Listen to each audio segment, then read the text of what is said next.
Embezzlement of fund, meaning you misuse your employer's money. I am going to tell you a story what happened to me some long time ago. Because I was working with this boss, and the boss trust me with her fund money. And sometimes a week, sometimes a month, I sold things and have my employer's money. And she wouldn't come for it. And sometimes you don't even know when she will pop up and take it. She took her stock and everything, but sometimes to collect the money, she just leave it in my hands. And one day I remember I was working, and there was a resource place near where I worked. And customers used to come where I was and watch the TV and gamble. So I wasn't gambling at the time, but I knew about the races because it has been years they've been gambling where I was. One day I wanted to pay my rent and I couldn't pay it.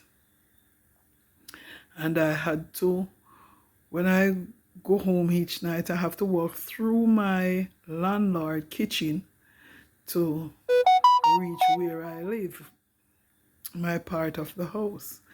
And anytime the rent drew, my landlord would station himself into the kitchen, so I have to pass. So I felt so embarrassed passing by my landlord don't have the rent to pay.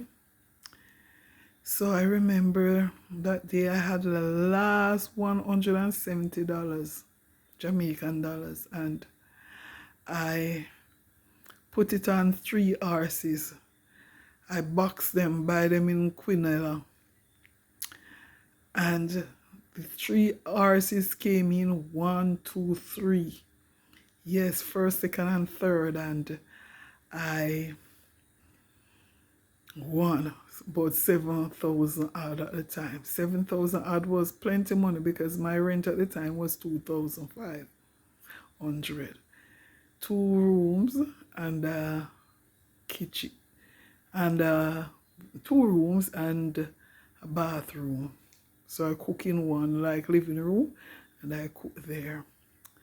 And I am telling you, see, from that day, I started to gamble. That week I won $7,000. Not seven, $12,000.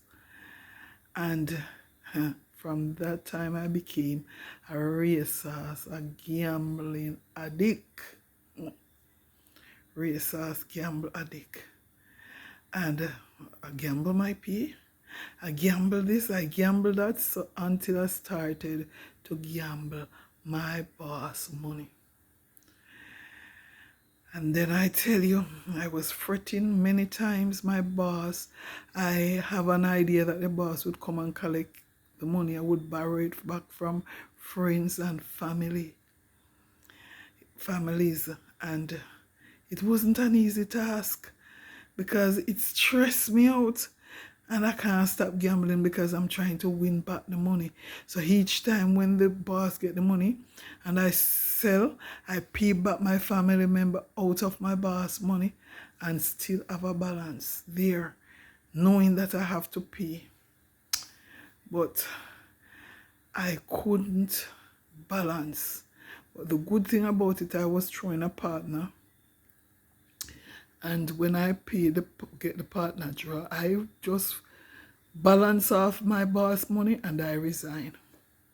And I went and do a job half the pay that I was getting because I saw prison coming. So I'm encouraging somebody today. You might be going through this time, troubling what is not yours. It's time for you to stop, because sometimes some habits lead us and let us go to prison. Because when the people talk about embezzlement of funds, and you hear that this person was working at this company for such and such a year, and they stole 10, 15, 20 millions, and sometimes they have nothing to show for it. Sometimes a little $5,000 there or $2,000 there, and it adds up. So probably the person, when they say, but I didn't steal so much, I didn't use up so much, yes, it adds up. 1 + 1 = 2, and it adds up. So we have to be careful, not because we get access of people's money does not give us the entitlement of troubling those people money, because it does add up. And in the end, it will bring us shame. It was lucky for me, as I said, I had a partner draw, and I balanced out things, and I resigned, and my boss was even hungry, but I could not tell her the story. So I'm sharing my story with somebody today. Stop. If you are doing it, stop. You know, because living above our means and have people money angling can send us to prison. So take my advice. Don't trouble what is not yours.